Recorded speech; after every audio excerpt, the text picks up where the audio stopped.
Well, this is Gareth and Davies Fight Talk, and I am delighted to say I am joined by one of my oldest friends in the sport of mixed martial arts. I followed his 7-year career in the UFC, his 5-year career in Bellator, and it's the one and only, the Meathead, if he's still a meathead, Mr. Mitrione, because you look very thin, I must say. I'm trying, man. I'm trying there. I haven't checked my weight in a long time, so I'm sure I'm under 265, but how much? How you doing, man? Everything good with you, buddy? Everything is good, thank you. Cannot wait to be back across the pond. It's been a strange time, hasn't it? I mean, we have spoken a couple of times during the pandemic, and you've had, you know, Tyrell Fortune in your sights for a few months, really, haven't you? Because you had an injury last time. But yeah, I've got some specific questions for you, right? What's up? What do you got? 7 years in the UFC, massive victories over people like Derek Lewis, Gabriel Gonzaga, victories in Bellator over Fedor Emelianenko, Roy Nelson. But it's been a tough ride for the last 4 fights, you know? The no contest, 3 losses. You're 43 the day before the event. I know you shouldn't mention people's ages when they're over 40. What is it, Matt, that keeps you going, that you want to keep fighting so much? Well, I enjoy it. I'm not done being competitive just yet. But also, like, I consider, like, Ryan Bader beat my ass. Karatanov, I was whooping his ass. And I got really frustrated with my mouthpiece, absolute debacle, and I let that get a hold of me. And then I didn't lose the last fight. I mean, that was a no contest that they just decided not to call. So that's why I feel like I'm not getting outperformed. If anybody says, like, if anybody tells me that I lost that last fight, they're on drugs. So that's why I don't like, if I feel like I was getting outperformed, it'd be time to go. Yeah. But I don't feel that way. And I feel like they had to rush Karatanov off to the hospital for a ruptured spleen, you know, when I fought him. Like and then he said that was one of the resounding issues of why he lost to Linton, because his body was so beat up from our fight. And I was absolutely fine. I just got frustrated, got hit with an uppercut. So, like, I feel like I'm still performing at a very high level. I enjoy it, but, I mean, who knows how many are left. But when you see, obviously they're throwing you a young gun here, but when you see Fedor Emelianenko being announced for Moscow, does that get the juices flowing a little bit? That is quite possibly the sexiest thing I've heard in MMA in a long time. Would you like to be on that card, though?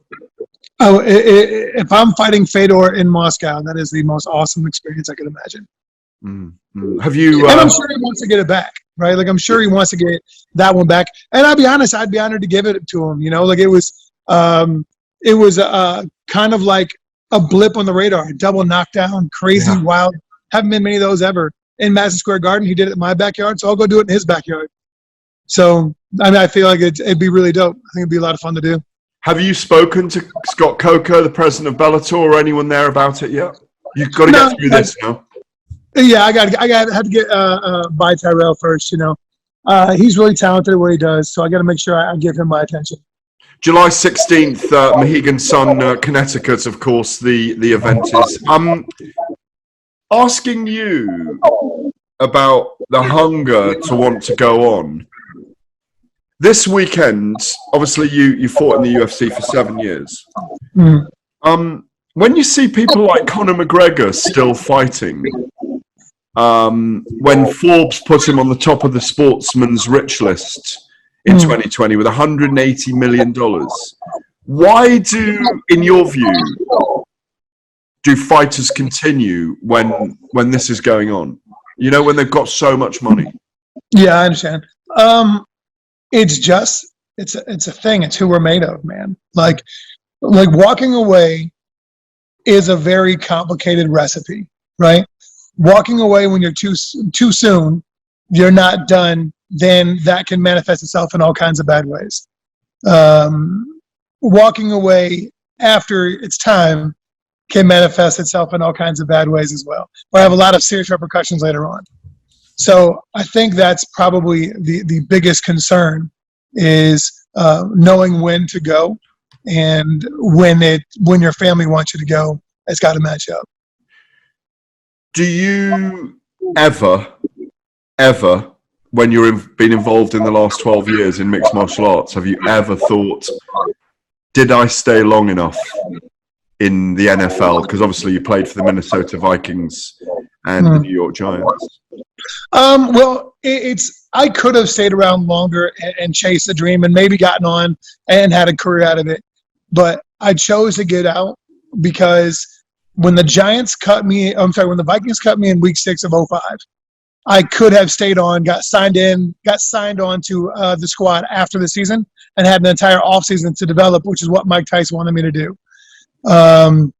But my oldest son, Jacob, was born the week after I was born. After I was cut. Yeah. And I couldn't leave him. I couldn't leave my family waiting on a paycheck and hoping that I would get there someday. So I had to leave and make something happen. And that's what I did. Do you ever miss it? I miss the sport of football a lot. But not like I used to. I used to miss it. But now I just watch it and hang out. Do you think, because we're going through a period at the moment that we have commentary in the background, yeah? Hold on one second. Yeah, he's come by to look at those rocks. Just tell him whether he's looking at those rocks. Let's take them out. Yeah. Go ahead. You're always doing a million things at once, and I'm going to do commentary over the top. Matt Mitrione doing commentary in his own home. He's orchestrating something at home. Yeah, you've always got a million things going on anyway. Sorry. Hey, come here, Knox. Go ahead and close the door, and just tell me you can take a look at the rocks if you want. Yeah. Oh, what's up? Oh, shit, that's Curtis. Come on, brother. Come on in. Sorry, man. I got all kinds of things going on right now. I know you have. There's always chaos with the Meathead. Yeah, for sure, right? Yeah. Curtis here, Kayla. Never as much chaos as when you and I go eating in Stockholm, though. Hey, that's how it always goes, man. That's how it always goes. Anyways, what's up? I'm ready now. So when you no, I was just asking about that because we're going through a period when there's a lot of sportsmen from other sports coming into, more so than ever, into mixed martial arts, and also YouTubers. Well, I always said, first of all, MMA looks a hell of a lot easier than what it is. I always said that when the money gets better, you'll get a lot more crossover. Yeah. When I got in, you were lucky if you're fighting for 8 and 8, and now the money's exponentially greater. So I would say that that's the reason why they're starting to do more crossover guys now. And YouTubers, I mean, who knows? I don't know any YouTubers. I don't know. I just know that the one Paul guy or Logan or whatever the hell his name is. That's it.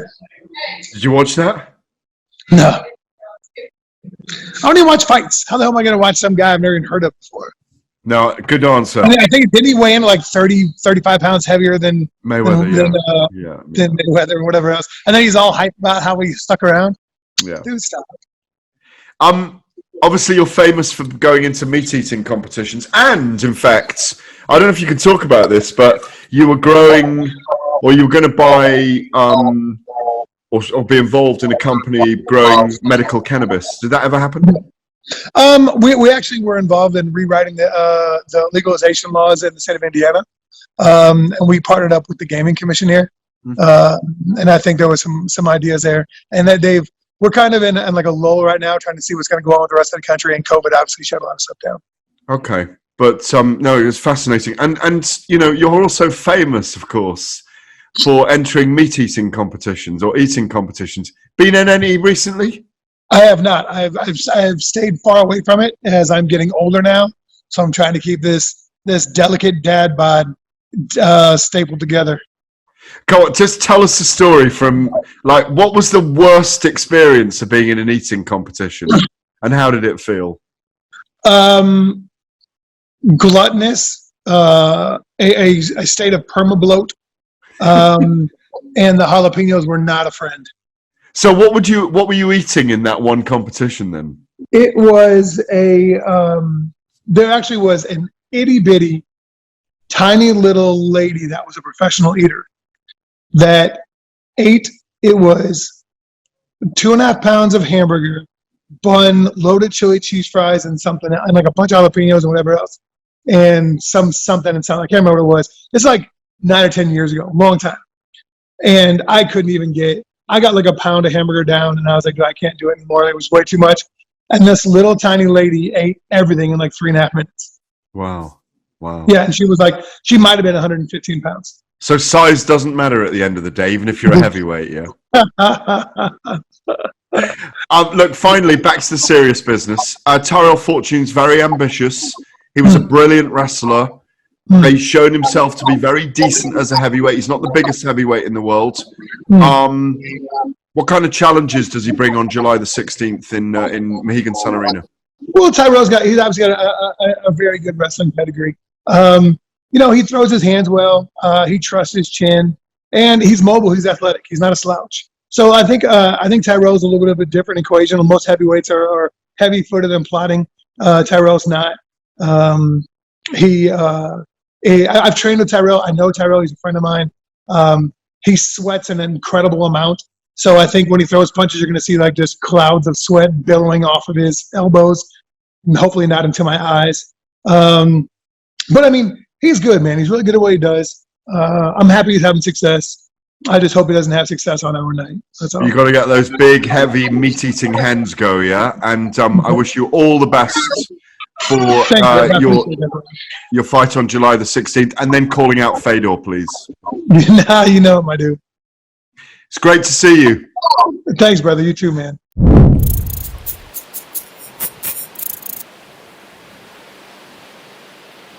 Welcome back to Gareth and Davies Fight Talk. I am joined by the quite brilliant Bellator women's flyweight champion, Juliana Velasquez, who's smiling.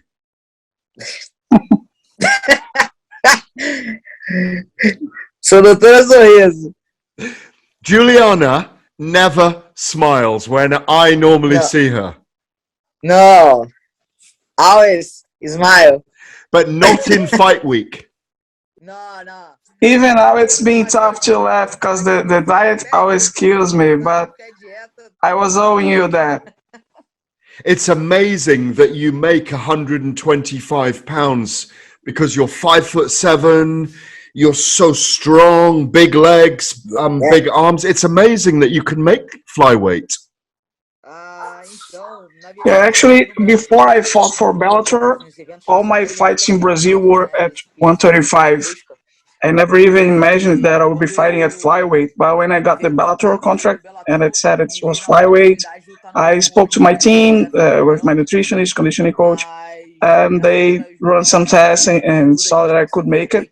And right now, I can't see myself fighting in any other weight class. I'm feeling pretty good. Yeah, I agree. Can I see your hat, please? Yeah. Juliana Velasquez. Oh, there you go. Yeah, they do it the other way around. Yeah. Okay, yeah. Okay. Obviously, it was a great moment, Juliana, when you won the title. It was in a strange time in the world as well, of course, without a giant crowd. What difference has it made to you to be the champion? Yeah, to be honest with you, when I get in there, I don't really pay attention on the crowd or anything. I just focus on what I'm prepared for. And it's a little crazy, but it was something that I wanted for a long time, and it actually took a little bit longer than I expected to happen. So that was all that I could focus my mind at that moment. But has it changed anything when Juliana went back to Rio, or changed the way that people see her now in Brazil? Yeah, it changed. People, when I go somewhere, there's always someone that recognizes me and that wants to talk to me in photos and all that. And this makes me feel pretty happy, and I hope it's something that never ends. You have the prospect. There's two great female MMA fighters already in Brazil, historical fighters in Amanda Nunes and Chris Cyborg. Do you think one day you can have a legacy like they have in mixed martial arts? I think I'm making my way there. I don't put myself as behind them, but I know there's lots of things yet for me to build. And once I'm done, I'm hoping that people will think of me when they think about female MMA fighters in Brazil, just as much as they think of, or even more. You have your first defense, of course, of the title on July the 16th, Mohegan Sun Arena against Denise Keelholtz. What are the kind of dangers that Kielholtz bring for you in this fight, Juliana? I think she's gonna be a little bit unpredictable because she's not just a kickboxing fighter; she's also a judo black belt. So there are many things that she could bring to the table. She could try to surprise me in different ways. It is a title fight, but I'm preparing for every scenario. So wherever she brings me, if she wants to grapple or if she's just gonna stick to striking, I believe I'm gonna be ready for her. I'm sure you will be. In boxing and MMA now, in women's boxing and MMA, we have Claressa Shields and Amanda Serrano coming into MMA and trying the sport. They're well known in boxing.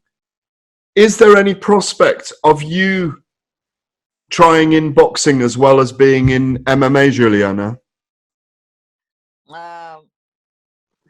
Yes, that's something that I would be interested in, but I still have a lot of things to do in MMA. But I like to challenge myself, and I believe it would be super interesting to eventually move to boxing and have some big fights. Do you on that note, there was the prospect of, or there is the prospect of, if Pitbull wins on July 31st, we have Cyborg featherweight champion, yourself as the flyweight champion. How soon, if and when you defend your title against Denise, will you be asking Scott Coker and Bellator for an event for you to headline in Brazil? Oh, that would be great. We have many champions in Bellator. We have a strong history of Brazilian fighters in the organization. There's so much talent here coming out of Brazil and some others that have yet to be discovered. So I'll be pretty honored to be part of it. And it would raise our names in the country and Bellators as well. I think everybody would win, and I hope it happens sometime soon. Me too, and I think Brazil is due. It should have a big event very soon. Finally, a few years ago, you organized a fight with a man. I once covered in a boxing match a man against a woman in the year 2000 in Seattle, Washington. You organized a fight with a man called Emerson Falcao, yeah? But the truth was, it was to publicize violence against women. How important, Juliana, is the growth of MMA and mixed martial arts with women's involvement to help women in that aspect of life? I think it's very important. It helps a lot to show the strength of women. We know every minute there's some women being abused somewhere, and we try to bring your attention to that every time we can. And people need to understand that that's not right. And the women need to understand that they have the strength to fight for themselves and to look for help. And it's important to get that message out there and for them to know that they aren't alone. And there are ways to fight back. There are people, there are organizations that can go after for support. And I'm happy to be bringing that message and to have brought attention to that at that moment and every single day. Great words, Juliana. It's always a pleasure for me to see you and see you smiling. I wish you all the best in your title defense against Denise next week. Stay well, make the weight easily, still smile if you can. Thank you so much for your time. Thank you. Thank you.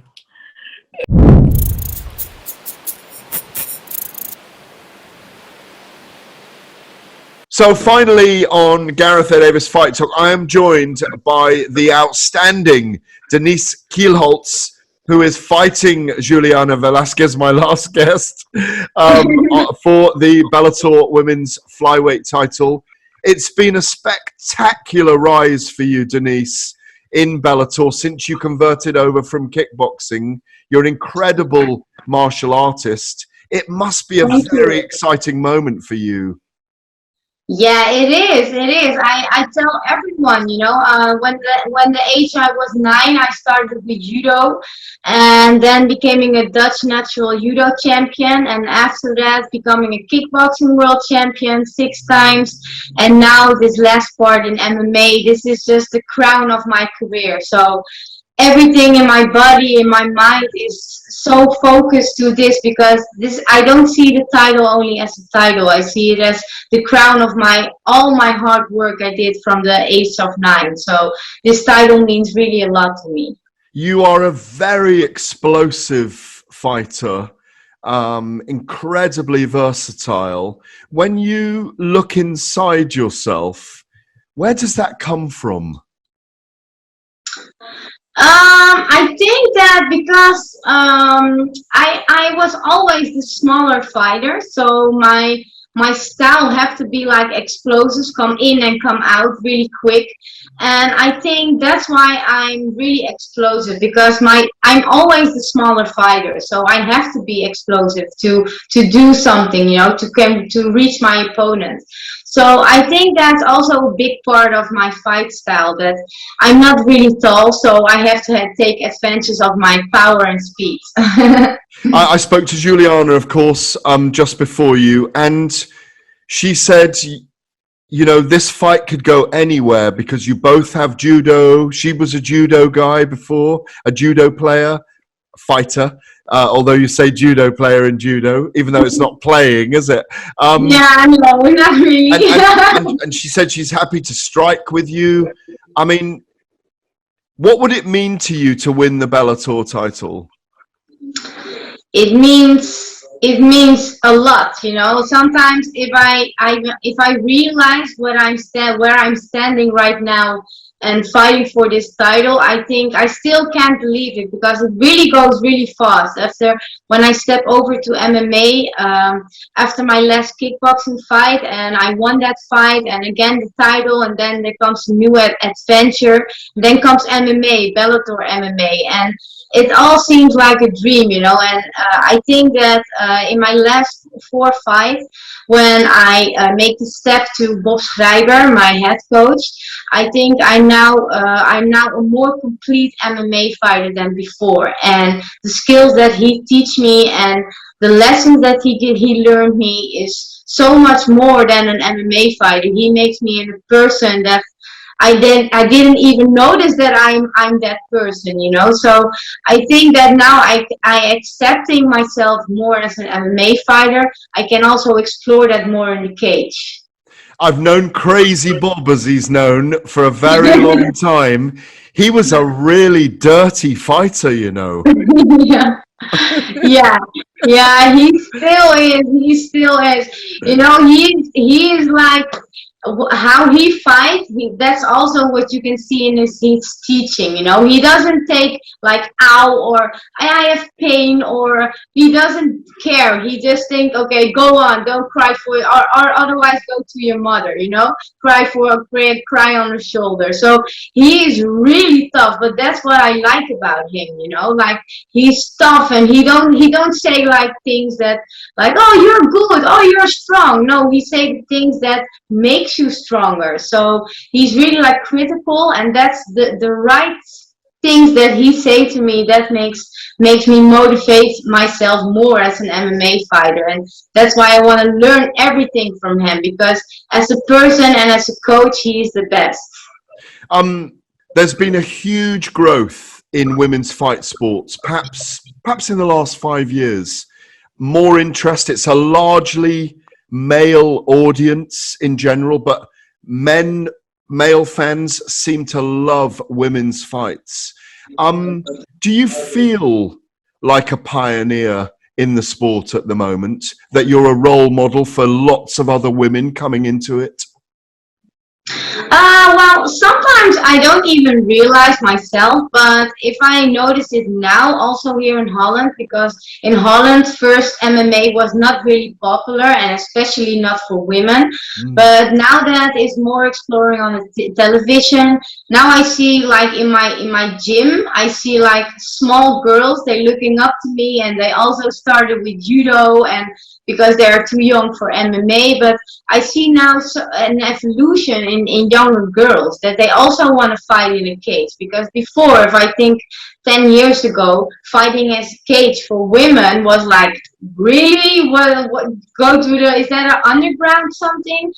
But now you see like more girls and more women are, because of television and because of the media, that they see like, we're also women, and we can also do that and do the best of it, you know. And besides the cage, we are still women, and we're still sweet, and not like, you know, like the typical tough fighter or something. And you see that a lot of girls now also want to do MMA, and I see it especially in Holland, in my hometown.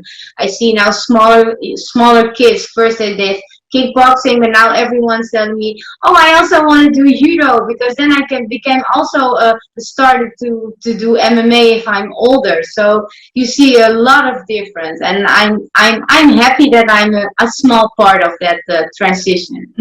Do you think that because fewer women fight, it's very different when women fight? And I have a question.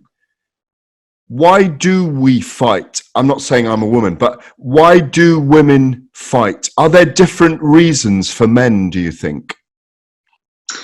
I think that that's why I think, if I look at myself, that women fighters are now so much in the grow position, because they want to like, how you say it, I think as a woman fighter, the pressure is more, because before, women fighters, yeah, they cannot fight. So we have more pressure that we want to show everyone that we can fight. And that's how you see also, if a women fight, is most of all is like really exciting, because we have more pressure to show that we can fight.